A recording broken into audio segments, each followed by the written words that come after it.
حدیث مبارک بسم اللہ الرحمن الرحیم۔ نبی کریم صلی اللہ علیہ وسلم نے فرمایا کہ جب جمعہ کا دن آتا ہے تو فرشتے جامع مسجد کے دروازے پر آنے والوں کے نام لکھتے ہیں۔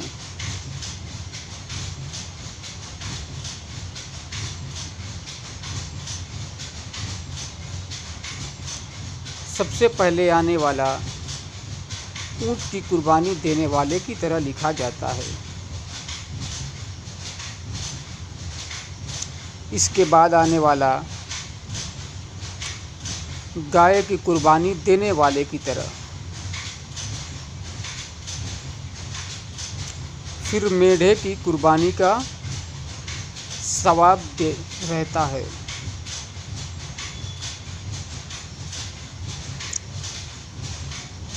اس کے بعد مرغی کا، اس کے بعد انڈے کا۔ لیکن جب امام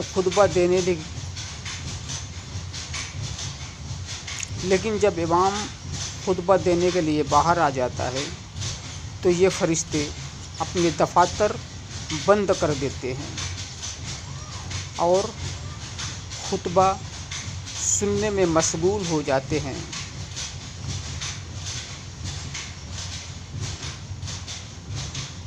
حدیث نمبر 2۔ نبی کریم صلی اللہ علیہ وسلم جب رات کو اٹھتے تو منہ کو مسواک سے خوب صاف کرتے۔